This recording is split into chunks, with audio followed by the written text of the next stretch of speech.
राधा स्वामी जी, इस समय जितनी हमारी समझ है, हमें उससे आगे ले जाने के लिए संत सतगुरु कथा कहानियों का इस्तेमाल करते हैं।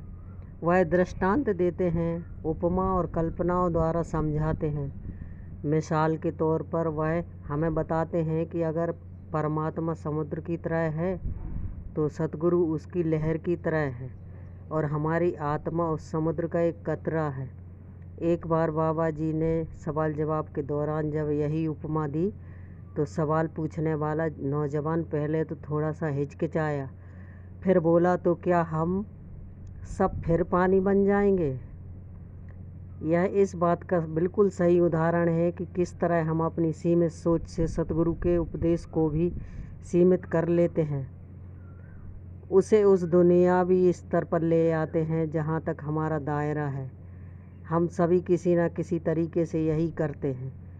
किसी चीज़ की उपमा देना उसकी असलियत नहीं है, बल्कि असलियत की ओर संकेत करती है। हम पानी नहीं हैं और रूहानी मार्ग का मकसद हमें पानी में बदलना नहीं है। किसी चीज़ की उपमा तो एक तरीका है समझाने का, उस सच की ओर इशारा करने का और हमारा रुख उधर करने का।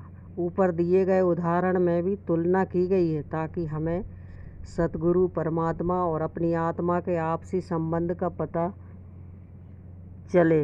लेकिन सतगुरु, परमात्मा या आत्मा के बारे में यही पूरी सच्चाई नहीं है। यह भी मात्र धारणा है, एक सोच है। बड़े महाराज जी ने लिखा है, बेशक परमात्मा बिजली की तरह हर जगह है, लेकिन सतगुरु वह स्रोत है जहाँ से परमात्मा का नूर प्रकट होता है। यह भी एक उपमा है।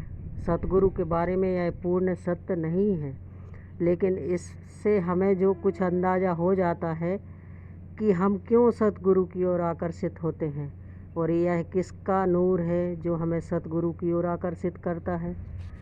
भगवत गीता में हमने अर्जुन के बारे में यह कहानी पढ़ी है जिसमें उन्होंने अपने प्यारे गुरु भगवान कृष्ण से पूछा, आप बड़ी महान बातें करते हैं, आप तर्क भी बड़े अच्छे देते हैं, फिर भी मेरे मन में शंकाएं बनी रहती हैं, क्योंकि आप कहते हैं मैंने उसका अनुभव तो किया नहीं।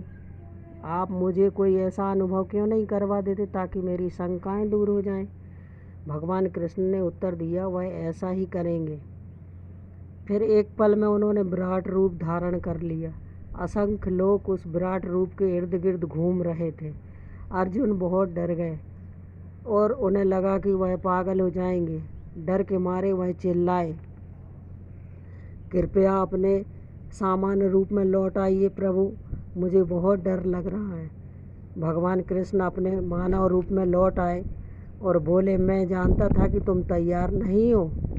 यह भी एक कहानी है। इससे हमें यह पता चलता है कि हमारी इंद्रियां हमारी सोच समझ को सीमित कर देती हैं।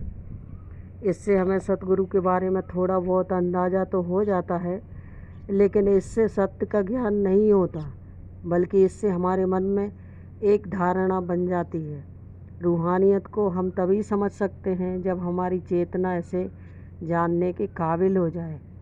हालांकि हमें संतों का उपदेश सुनते हैं, लेकिन उसे अपनी चेतना के स्तर के मुताबिक उतना ही समझ पाते हैं। आज इतना ही। राधा स्वामी जी, अगर आप मेरे और वीडियो देखना सुनना चाहते हैं तो कृपया सब्सक्राइब करें और बेल आइकॉन को ज़रूर दबा दें, जिससे आपको आगे आने वाले सत्संग के वीडियो की जानकारी मिल जाए। धन्यवाद।